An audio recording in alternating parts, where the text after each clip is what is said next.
Hello, this is another OpenSwoole video, and I'm Savi. Today we will start talking about APIs. It's the first of a sequence of videos. In this video, we will talk about tests. Let's see. Here we are. So to begin our API development, we will start with the tests. Not because I actually do TDD everywhere all the time, but because for API development, tests and some TDD approach is really useful, very useful. So let's go there and build it. To start with our test implementation for our OpenSwoole application, we have to install some packages. Some of them I install because I like, some of them I install because I need for what we want to do. So let's see. The difference is right here, as you can see, and I already had this installed. It's just because of the call at the end. But here we have Necopharzim test, which facilitates for us to create the container. We also have the PHP unit result printer. I also like to install mockery class, but we don't need this at this moment. So let's leave it out. And I also added the tests namespace to our PSR4. And it's going to point to this directory here that I also created right now called tests. Okay. So with that out of the way, let's first duplicate our env configuration file and add and point it to a different database. So let's start with that. So we're going to create a call called env.testing, which is going to be the env loaded for our tests, and is just the same file, but with a difference, which is pointing to a different database. Okay, and this database, as you can see here, is already created. And this database is going to be the database used for the test. And this is useful so we don't delete all our data in our other development environment. Okay, so with also this out of the way, let's start to configure our PHP unit. Our PHP unit configuration is going to be an XML file called phpunit.xml. phpunit.xml. Okay, and there I already have some pseudocode prepared, and here it is. We have Code Dungeon 3D printer to print it in a better fashion. It's just my opinion, not something that you required. And test suite, I added our tests right here. So with this in hand, I can run our test like this: PHP unit test suite feature, or I can just call it here and everything. Like this is just useful as that. So I can add just a few tests here and run feature tests to see if that block is actually working. And that's going to be basically all of it. You need to pay attention to. Next step. I forgot to mention, we also have this bootstrap PHP unit, which is the file that PHP unit is going to use to bootstrap our application. Let's create it. So the goal is the same as this file here, index, but for test. Okay, so let's go there and test and load from a different env file. Okay, so let's go there and create a PHP file called bootstrap php unit.php. Okay, and there we will add our bootstrap. So it's basically loading the autoload, putting the root directory. I forgot here global app, and the .env loading the env from a different file.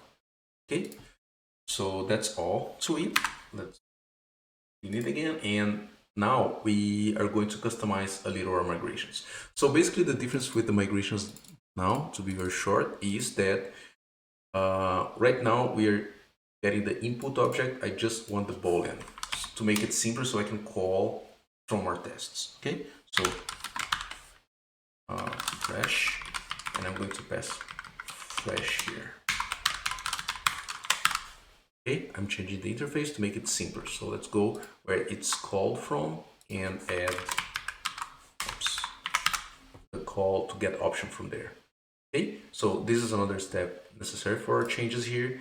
So we can call these migrations from our test case. So now we go to our test case, which is the skeleton of every test, and that has helpful procedures for all our tests. So everything that is not specific for one test and is useful for on further tests, it's a good practice to add to the test case. So let's add this test case.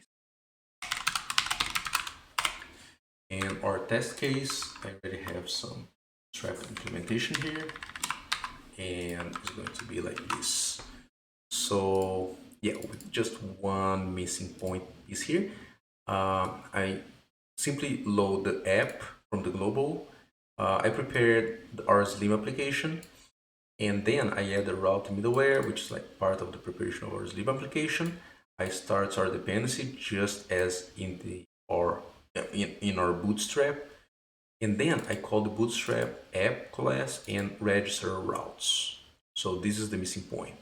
Right now, if we go there and see how it's being declared, it's simply including a file, requiring a file.